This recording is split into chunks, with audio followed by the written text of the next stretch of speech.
ఇన్ని రోజులు ఇంట్లో దొంగలు పడ్డరు అంటే ఏమెత్తుకుపోయినరు? బంగారమా, ఎండా, లేకపోతే పైసలా, ఇంకేమన్నా వస్తువులా అని అడిగేటోళ్ళు. కానీ అదే ఇప్పుడు దొంగలు పడ్డరు అంటే గ్యాస్ సిలిండర్ ఎత్తుకపోయినరా అని అడగాల్సిన పరిస్థితి వచ్చిందిలా. ఎందుకంటే ఇప్పుడు దొంగల కన్ను దేని మీద లేదు, గ్యాస్ బుడ్డిల మీదనే ఉన్నది.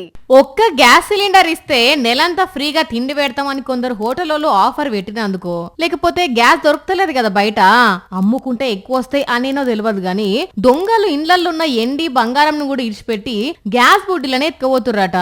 4-5 సంవత్సరాల నుండి నేను ఇక్కడే ముందరనే పెడతాను, ఇప్పటి వరకు పోలేదు. ఈయన పేరు వేణుగోపాల్ రెడ్డి, సిద్దిపేట జిల్లా హుస్నాబాదు. ఇలా ఇంటికొచ్చిన దొంగలు ఏం ముట్టకుండా 2 గ్యాస్ సిలిండర్లు ఎత్తుకపోయినరట. ఎప్పటి నుంచో వీళ్ళ గ్యాస్ బుడ్డీలు బయటనే ఉంటున్నాయట. కిచెన్ లకు పైపులతోని కనెక్షన్ ఇచ్చుకొని స్టవ్ అంటూ పెట్టుకుంటున్నారట. ఇట్లా దగ్గర 20 ఏండ్లు అవుతుందట. కాకపోతే ఇప్పుడు గ్యాస్ కొరత చేయబట్టి కాంపౌండ్ లోపలికి వచ్చిన దొంగలు గ్యాస్ సిలిండర్లను ఎత్తుకపోయినరట. కాదు, మస్తు మంది సిలిండర్లు ఇన్నరా, వీళ్ళే కాదు ఇంకా చాలా మంది ఎత్తుకపోయినరట. సీసీ కెమెరాలు ఉంటే మంచిగానే ఉండు, కానీ వీళ్ళింట్లో లేవాయే. కానీ పబ్లిక్ ఇప్పుడు గ్యాస్ కు తిప్పలే ఉన్నది కాబట్టి దొంగలు పెరిగే ఛాన్స్ కూడా ఉన్నది. అందుకే మీ ఇంట్లో గ్యాస్ సిలిండర్లు పైలో మరి, సరేనా? మళ్ళీ ఇప్పటికిప్పుడు కొత్తది కావాలన్నా కష్టమే.